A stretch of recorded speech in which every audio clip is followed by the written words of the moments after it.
Ever feel like the universe is throwing shade your way?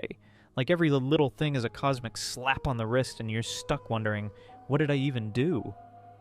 That weird sinking feeling of guilt or impending doom, where does it come from? So many of us are out here carrying that weight and silently spiraling. Yes, we all go through it, secretly, because who wants to admit they feel like the main character in some celestial soap opera?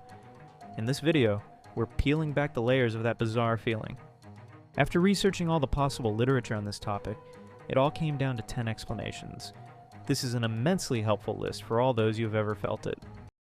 One of the most recognized psychological reasons for feeling out of sync with the universe traces back to something called the mother-child complex. The way we relate to our parents, especially as children, doesn't just stay there in our childhood memories. It often seeps into the way we see the world around us, even in adulthood. We unconsciously assign the role of parent to the universe, putting ourselves in the position of the ever-seeking, vulnerable child. But here's where things get tricky. Well, when we do this, we carry all the emotional weight from that early parent-child dynamic into our relationship with life itself. So if we were once met with a parent's anger or felt we were always somehow doing something wrong, we might start seeing the universe in the same way, as something ready to punish or disappoint us, as if it's waiting for us to slip up. A sense of betrayal can arise from the unfulfilled expectations we place on the universe, as though some cosmic agreement was overlooked and universe no longer supports you. The feeling that we were promised something, love, success, peace, and didn't receive it leads to a sense of unfairness. We don't often realize it, but deep down, we all have an unspoken agreement with the universe, a silent pact we make when we dream of our future, when we wish for things to unfold in a certain way. This promise isn't always clear. Sometimes it's about the kind of love we expect, the life we imagine, or the success we feel entitled to. But when those dreams don't materialize, we're left feeling cheated, like we've been abandoned by something bigger than ourselves. It's as if the universe has let us down. We feel betrayed, not just by people, but by the very force that holds the cosmos together. A deep sense of unfairness takes root and we wonder, what did I do wrong? Why am I being punished? You might feel that your spiritual contract got broken. Remember, these are agreements we make on a soul level long before we are born, and they're not based on what we think we deserve or what we want. Spiritual contracts are about growth, expansion, and the completion of lessons we've come to learn in this lifetime. The reason we feel as though the universe has forgotten its promises is that we've lost sight of these deeper agreements. What we think is a promise of material wealth or success could be something entirely different on a soul level. Third explanation is the concept of procrastination guilt. The procrastination guilt can create the impending sense of doom and punishment. This is imagined to come from outside, while the guilt is actually rooted inside of us by us. Procrastination guilt feels like waiting for a storm you know is coming, the kind that builds up in the distance, hovering, loaded with that weighty threat of consequences. It's that gnawing dread you get when you know something should have been done yesterday. And now it's as if the whole universe is quietly shaking its head at you, just waiting for the right moment to knock you down a peg. It's strange how we convince ourselves that some external punishment is out there waiting for us, poised to pounce the second we let our guard down. But here's the irony. There's nothing actually out there. This punishment, this impending judgment, it's not real, it's coming from us. We create the whole thing. We've got this invisible courtroom in our heads where we're judge, jury, and executioner, handing down guilt and punishment every time we avoid that task. And the crazy part? We actually buy into it every single time, as if we aren't the ones constructing the whole narrative. And it gets worse. We're often way harder on ourselves than anyone else would be. Think about it. If you were talking to a friend who felt trapped in the same procrastination cycle, you'd probably tell them to cut themselves some slack, right? You'd tell them it's not the end of the world and maybe give them a nudge of encouragement. But when it's us, that kindness and grace just vanish. So maybe it's time to flip that script a bit, to notice that the guilt, the doom, it's not set in stone, and it doesn't have to keep building up inside, because in the end, the only one holding us to that punishment is us. And maybe, just maybe, we can choose to give ourselves a break and let some of that weight lift. The concept of self-sabotage is a profound and often overlooked layer of the illusion that the universe is working against us. At the heart of self-sabotage is a deep, sometimes unconscious tension between what we desire and what we fear. These two forces pull us in opposite directions, creating a friction that can manifest as external obstacles in our lives. The truth is, the universe doesn't need to actively conspire against us. It simply reflects back the internal chaos we've allowed to take root. When we harbor subconscious fears of failure or success, we inadvertently align our actions with those fears.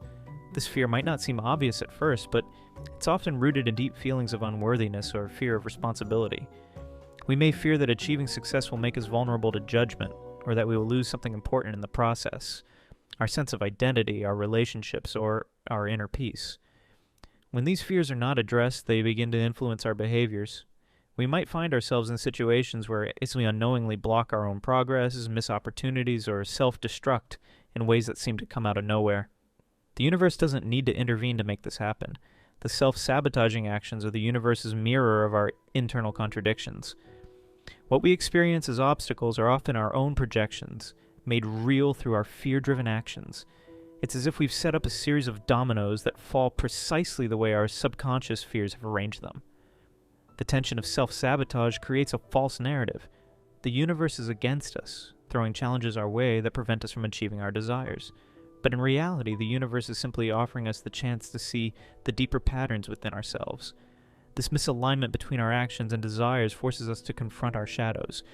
These shadows are the unconscious beliefs, past traumas, and unresolved emotional wounds that we carry around. They shape our decisions, often without us even realizing it. To break free from this cycle of self-sabotage, we must ask ourselves, where am I afraid to succeed? Where am I afraid to fail?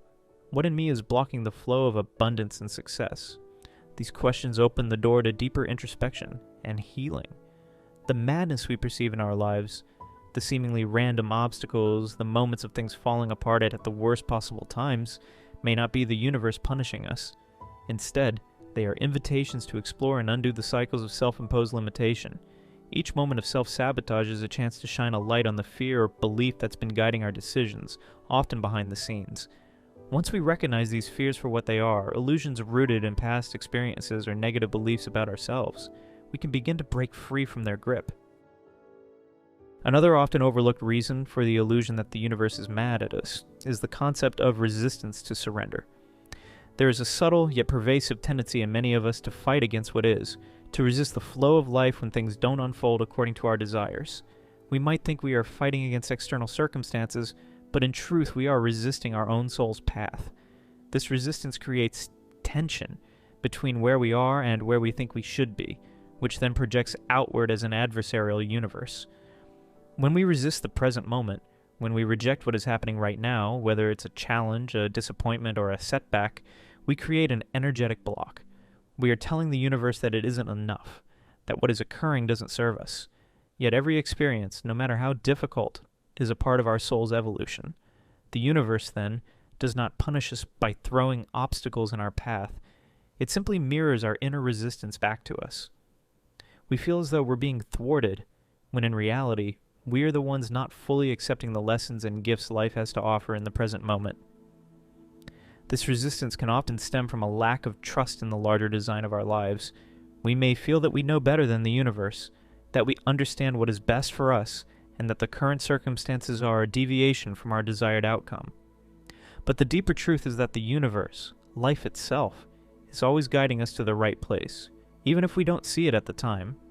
The feeling that the universe is against us arises when we become so attached to a particular outcome that we fail to recognize that the unfolding of life is far wiser and more intricate than our limited understanding can grasp. Sixth powerful reason for this feeling of cosmic opposition is the overemphasis on external validation. We live in a world where external markers of success, like money, recognition, relationships, are often seen as proof of worth. We might measure our value and our progress by these things, believing that they validate our efforts and our existence. When these markers fail to show up or are delayed, we may interpret this as the universe rejecting us or punishing us for some unknown reason. However, the universe in its wisdom may be asking us to turn inward, to validate ourselves from within, and to let go of the need for external approval. True peace and fulfillment come not from what the world gives us, but from what we give to ourselves. When we detach from external validation and find inner worth and purpose, we align more deeply with the flow of life, and the universe stops feeling like an adversary. And lastly, a reason for feeling betrayed by the universe can be the subtle yet powerful influence of past life karma. If we accept the idea of reincarnation or karmic cycles, we may come to realize that the challenges we face in this lifetime are not isolated events, but part of an ongoing journey of spiritual evolution.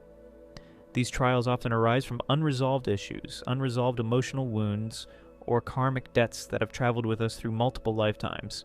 From this perspective, the universe is not seeking to punish us, but instead offers these challenges as opportunities to break free from the karmic patterns that no longer serve us.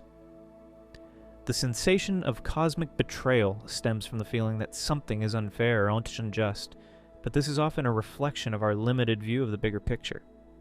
We may perceive the suffering as an attack, yet what it truly represents is a chance to heal the remnants of past lives that we've yet to resolve. The pain, frustration, or sense of being stuck that we experience may be an invitation, not a punishment.